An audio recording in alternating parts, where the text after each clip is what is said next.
Serial मन अति सुंदर में आया बहुत ही मजेदार ट्विस्ट। जी हाँ दोस्तों, जिसका आपको बेसब्री से इंतजार था, आखिर वो दिन आ ही गया। आखिर राधिका को मिल ही गई जादूगरे की चाबी और राधिका ने बचा ही लिया अपने पूरे परिवार को। जी हाँ दोस्तों, आज के एपिसोड में आप देखोगे कि जादूगर ने राधिका को चैलेंज दिया था और उसको बोला था कि 24 घंटे के अंदर हमारा जादू कड़ा और उसकी चाबी हमारे हाथ पे रखो और बचा लो अपने परिवार को।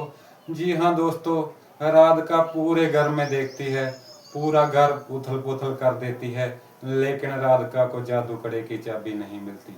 तभी राधिका भगवान के पास जाती है और कहती है कि हे भोलेनाथ, हम बिल्कुल थक गए हैं, हमें चाबी नहीं मिल रही, अब आप ही कोई रास्ता दिखाओ ताकि हम उस चाबी तक पहुंच सकें और अपने परिवार को बचा सकें।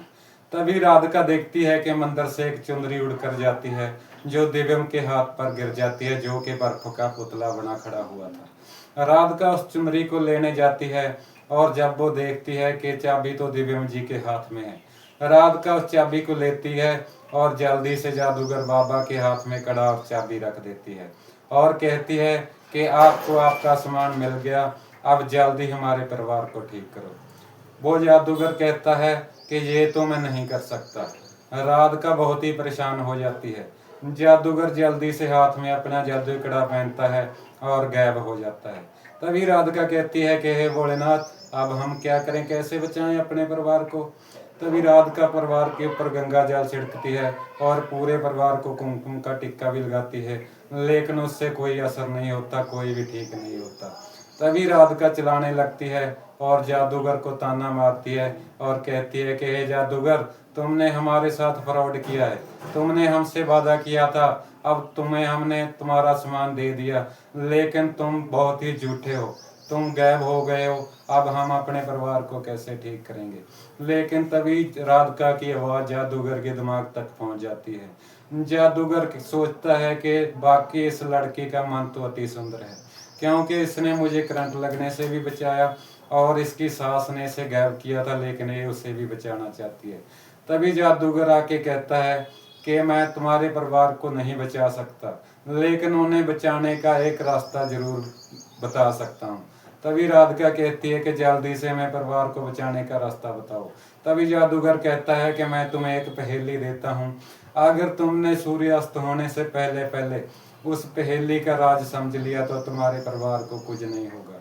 तो राधिका कहती है कि हमें जल्दी से वो पहेली बताओ। तभी जादूगर कहता है, ना सांसें ना धड़कन फिर भी हूँ पास, जमा हूँ बरसा रुका है मेरा हिसाब, मुझे जीने को चाहिए वो सही जवाब, वो शब्द जो दे दे मुझे फिर से नई जिंदगी का स्वाद। राधिका पहेली को गौर से देखती है और उसको सुलझाने का पूरा यत्न करती है, लेकिन राधिका बेबस हो जाती है।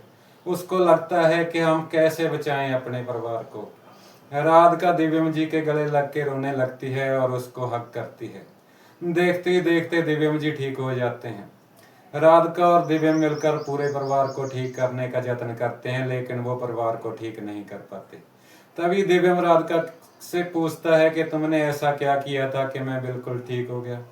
तभी राधिका अपने दिमाग ऊपर जोर डालती है और सोचती है कि हाँ दिव्यम जी, हमें पता चल गया इस पहेली का राज, क्योंकि जब मैं आपके गले लग के रो रही थी तो मैंने आपको हक किया था। इसीलिए इस पहेली का जवाब भी यही है कि आदमी जिससे बहुत ज़्यादा प्यार करता हो, अगर वो उसे हक करे तो वो बिल्कुल ठीक हो जाएगा। तभी राधिका और दिव्यम मिलकर लड्डू को हक करते हैं और लड्डू बिल्कुल ठीक हो जाती है। ऐसे जो भी ठीक होता है वो परिवार के दूसरे जी को हक करता है, वैसे पूरा परिवार ठीक हो जाता है। तभी ब्रिजमोहन कहता है कि ये सब हुआ कैसे, उस बाबा को घर में लेके कौन आया। तभी दिव्यम गुस्से से रागिनी की तरफ देखता है और कहता है कि रागिनी, ये सब तुम्हारा किया कराया है, क्योंकि जब तुम हमारे घर में आई तभी राधिका गायब हुई, कहीं ये कोई तुम्हारी चाल तो नहीं थी। रागिनी कहती है कि नहीं दिव्यम जी, अगर हम उस बाबा को घर में लेके आते तो हम बर्फ क्यों मानते। रागिनी तभी सियाता को कहती है कि माँ जी समझाओ इस दिव्यम को। तभी दिव्यम कहता है कि रागिनी, जितने कान भरने हैं भर लो, लेकिन मैं तुम्हें इस घर में नहीं रहने दूंगा। तभी से रागिनी कहती है कि कोई नहीं, हम इस घर से जरूर चले जाएंगे, लेकिन इस बार हम अपने बेटे सोनू को साथ लेके जाएंगे।